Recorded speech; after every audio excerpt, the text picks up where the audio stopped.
ನಿಮಗೆಲ್ಲ ಗೌರಿ ಅಡುಗೆ ಅಂಗಳಕ್ಕೆ ಸ್ವಾಗತ. ಬಜ್ಜಿ ಬೋಂಡ ತಿಂದು ಬೇಜಾರಾಗಿದ್ದರೆ ಈ ಥರ ಸ್ನ್ಯಾಕ್ಸ್ ಮಾಡ್ಕೊತೀನಿ. ಸಂಜೆ ಟೈಮ್ಗಂತೂ ಸೂಪರಾಗಿರುತ್ತೆ. ಮಕ್ಕಳು ಸ್ಕೂಲಿಂದ ಬಂದಾಗ ಮಾಡಿಕೊಟ್ರು ಚೆನ್ನಾಗಿರುತ್ತೆ, ತುಂಬ ಇಷ್ಟಪಟ್ಟು ತಿಂತಾರೆ. ಈ ಸ್ನ್ಯಾಕ್ಸ್ನ ತುಂಬ ಈಸಿಯಾಗಿ ಸಿಂಪಲ್ಲಾಗಿ ಮಾಡ್ಕೋಬೋದು. ಇದನ್ನು ಹೇಗೆ ಮಾಡೋದು ಅಂತ ನೋಡೋಣ ಬನ್ನಿ. ಮೊದಲು ನಾನು 3 ಆಲೂಗೆಡ್ಡೆನ ಬೇಯಿಸ್ಕೊಂಡು ತೊಗೊಂಡಿದ್ದೀನಿ. ಒಂದು ಪಾತ್ರೆ ಇಟ್ಕೊಂಡು ಆ ಆಲೂಗೆಡ್ಡೆನ ಸಿಪ್ಪೆ ತೆಗೆದು ಹಾಕ್ಕೊಂಡು ಇದನ್ನು ಮ್ಯಾಶ್ ಮಾಡ್ಕೊಳ್ಳೋಣ. ನೈಸಾಗಿ ಮ್ಯಾಶ್ ಮಾಡ್ಕೊತಾ ಇದ್ದೀನಿ. ಇದನ್ನು ಮ್ಯಾಶ್ ಮಾಡ್ಕೊಂಡಾದಮೇಲೆ ನಾನೊಂದು ಅರ್ಧ kg ಕ್ಯಾಬೇಜನ್ನ ಸಣ್ಣಗೆ ಹೆಚ್ಚಿ ಇದಕ್ಕೆ ಸೇರಿಸ್ಕೊತಾ ಇದ್ದೀನಿ. ತುಂಬ ಸಣ್ಣಗೆ ಹೆಚ್ಚಬೇಕು, ತುಂಬಾ ರುಚಿಯಾಗಿರುತ್ತೆ ಈ ಥರ ಹೆಚ್ಕೊಳ್ಳೋದ್ರಿಂದ.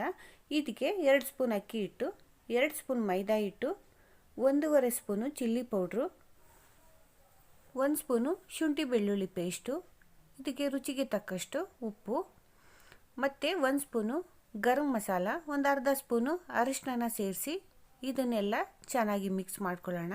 ಎಲ್ಲ ಒಂದೇ ಥರ ಮಿಕ್ಸ್ ಮಾಡ್ಕೋಬೇಕು. ಆಲೂಗೆಡ್ಡೆನ ಬೇಯಿಸಿಟ್ಕೊಂಡ್ರೆ ಒಂದು 10 ನಿಮಿಷದಲ್ಲಿ ಇದನ್ನು ರೆಡಿ ಮಾಡ್ಕೋಬೋದು. ಈಗೆಲ್ಲ ಮಿಕ್ಸ್ ಆದಮೇಲೆ ನಾನು ಸ್ವಲ್ಪ ಕೊತ್ತಂಬರಿ ಸೊಪ್ಪನ್ನು ಉದುರಿಸ್ಕೊಂಡು ಅದನ್ನು ಸಹ ಮಿಕ್ಸ್ ಮಾಡ್ಕೋತೀನಿ.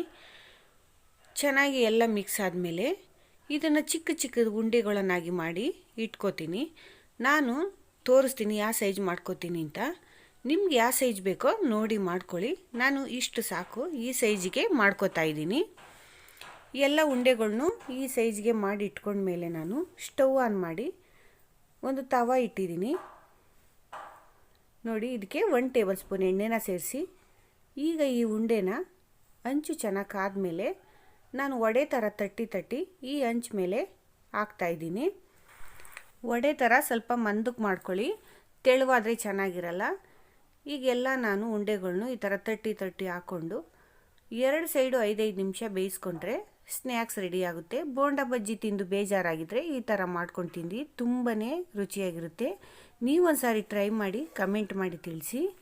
ನೀವಿನ್ನೂ ನಮ್ಮ ಚಾನಲ್ಗೆ ಸಬ್ಸ್ಕ್ರೈಬ್ ಆಗಿಲ್ಲ ಅಂದರೆ ದಯವಿಟ್ಟು ಸಬ್ಸ್ಕ್ರೈಬ್ ಮಾಡಿಕೊಂಡು ಪೂರ್ತಿ ವಿಡಿಯೋ ನೋಡಿದರೆ ಎಷ್ಟು ಸಿಂಪಲ್ಲಾಗಿ ನಾವು ಈ ಸ್ನ್ಯಾಕ್ಸ್ನ ರೆಡಿ ಮಾಡಿಕೊಂಡು ಅಂತ.